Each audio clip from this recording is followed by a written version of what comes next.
Welcome back to my channel. और आज के इस इंग्लिश क्लास में हम इस तरह के वाक्य को इंग्लिश में बनाना सीखने वाले हैं जो कि कॉमन है कि एक ना एक दिन मैं वहां जाऊंगा, एक ना एक दिन वह यहाँ आएगा, एक ना एक दिन तुम ये काम करोगे, एक ना एक दिन सब ठीक हो जाएगा। सो गाइज यहाँ कॉमन क्या दिख रहा है? यहाँ कॉमन है कि एक ना एक दिन, एक ना एक दिन। तो आज हम ऐसे ही वाक्य को इंग्लिश में बनाना सीखने वाले हैं जहां हम कहते हैं कि एक ना एक दिन कर्ता किसी कार्य को करेगा, यानी हम यहाँ बात करते हैं कि भविष्य में कि कर्ता एक ना एक दिन किसी कार्य को करेगा। तो इस तरह के वाक्य को इस क्लास को करने के बाद से आपको 100% इंग्लिश में बोलना आ जाएगा। सो बने रहे और वीडियो के अंत तक देखें कि इस तरह के कैसे बनाया जाता है और किस तरह से बोला जाता है। और हाँ गाइज, मैंने ऐसे ही 300 इंग्लिश सेंटेंस फॉर्मूला भी तैयार किया है जिसके आधार पर आप आसानी से वाक्य को इंग्लिश में बनाना सीख सकते हो और रोजाना बोलना शुरू कर सकते हो। तो हर एक फॉर्मूले के साथ में आपको 5 से 6 एग्जाम्पल मिल जाएंगे जिससे आपको समझने में आसानी होगी। ये मात्र आपको 150 रुपीज में मिल रहा है और मेरे इस नंबर पर आप कॉन्टैक्ट कर सकते हो। तो अब सीख लेते हैं कि इस तरह के वाक्य को इंग्लिश में हम कैसे बनाते हैं और बोलते हैं।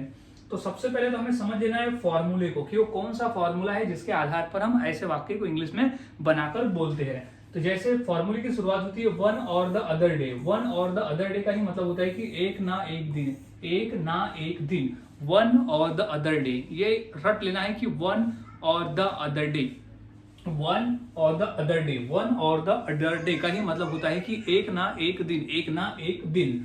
अब कॉमा फिर आ जाएगा हमारा वो सेंटेंस जो हमें कहना है कि एक ना एक दिन हम किस काम को करेंगे, वो हम यहाँ सेंटेंस लिख देंगे। सबसे पहले आ जाएगा सब्जेक्ट, फिर विल, क्योंकि हम यहाँ फ्यूचर की बात करें इसलिए विल आएगा।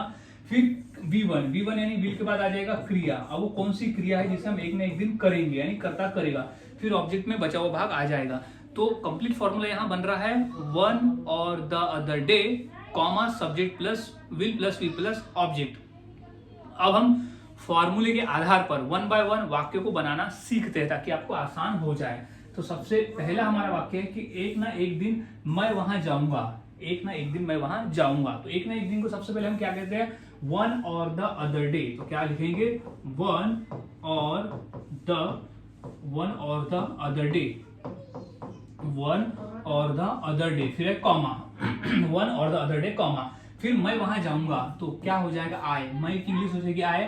अब जाऊंगा तो क्या हो जाएगा? विल। तो आई विल। अब जाऊंगा, हमारा जाऊंगा क्या है? V1। लेकिन हम जाऊंगा किस सेंस में बोल रहे हैं? भविष्य काल की सेंस में, इसलिए हमने विल लिखा क्योंकि हमारा फॉर्मूला विल कहता है। अब कहां जाऊंगा? तो गो। अब कहां जाऊंगा? वहां जाऊंगा तो देयर। तो I will go there. One और the other day I will go there, यानी एक ना एक दिन मैं वहां जाऊंगा। अब अगला है कि एक ना एक दिन वह यहाँ आएगा, एक ना एक दिन वह यहाँ आएगा। तो इसकी इंग्लिश क्या हो जाएगी? वन और द अदर डे, वन और द अदर डे, वन और द अदर डे, वन और द अदर डे, यानी एक ना एक दिन वह यहाँ आएगा। तो वह की इंग्लिश हो जाएगी ही। अब आएगा तो विल, हम यहाँ फ्यूचर की बात करें इसलिए विल हो जाएगा। ही विल क्या आएगा? तो क्या हो जाएगा? कम। ही विल कम, कहाँ? यहाँ। तो ही विल कम हियर, यानी वह यहाँ आएगा। तो एक ना एक दिन वह यहाँ आएगा, तो वन और the other day he will come here. तो इस तरह से गाइस वाक्य बनते हैं और बोले जाते हैं। काफी आसान है, फॉर्मूले को याद में रखना है। और वाक्य देख लेते हैं, जैसे एक ना एक दिन तुम ये काम करोगे, जो ये काम है तुम एक ना एक दिन करोगे। तो एक ना एक दिन की इंग्लिश क्या हो जाएगी? तो ये वाली। तो क्या हो जाएगा? वन और द अदर डे, वन और द अदर डे, वन और द अदर डे तुम ये काम को करोगे। तो ये हो जाएगा यू, फिर हो जाएगा विल। ये सब्जेक्ट हो गया हमारा यू। अभी हो जाएगा विल, तो यू विल। अब V1 क्या है यहाँ पर? करना, तो हो जाएगा यू विल डू। अब क्या है? ऑब्जेक्ट क्या बचा? ये काम। तो दिस वर्क, दिस वर्क यानी ये काम को तुम करोगे एक ना एक दिन। तो वन और the other day you will do this work. अब अगला है कि एक ना एक दिन सब ठीक हो जाएगा, एक ना एक दिन सब ठीक हो जाएगा। यहाँ आ जाएगा वन और द अदर डे, वन और द अदर डे, यानी एक ना एक दिन। तो वन और द अदर डे सब ठीक हो जाएगा। तो सब के लिए हो जाएगा एवरीथिंग, ये हो जाएगा एवरीथिंग। अब क्या? Will, everything will.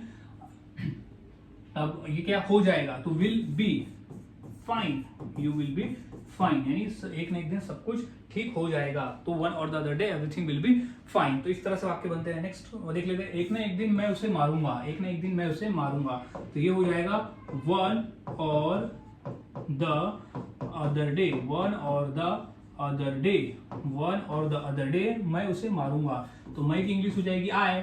अब हम सेंस कौन सा है, विल का, क्योंकि फ्यूचर की बात कर रहे हैं। तो विल अब क्या है, V1 क्या है, मारूंगा, तो क्या हो जाएगा बीट। अब किससे मारूंगा, तो ऑब्जेक्ट में आ जाएगा, तो उसे मारूंगा, तो आई विल बीट हिम, यानी मैं उसे मारूंगा।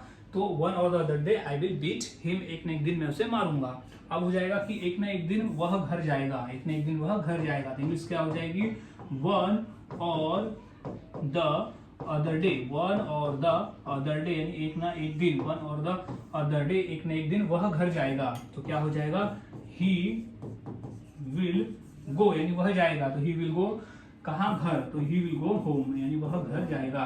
तो एक ना एक दिन वह घर जाएगा, तो वन और the other day he will go home. तो गाइस इस तरह से वाक्य बनते हैं और बोले जाते हैं। काफी आसान है, फॉर्मूले को याद में रखना है और वाक्य की प्रैक्टिस करते रहना है।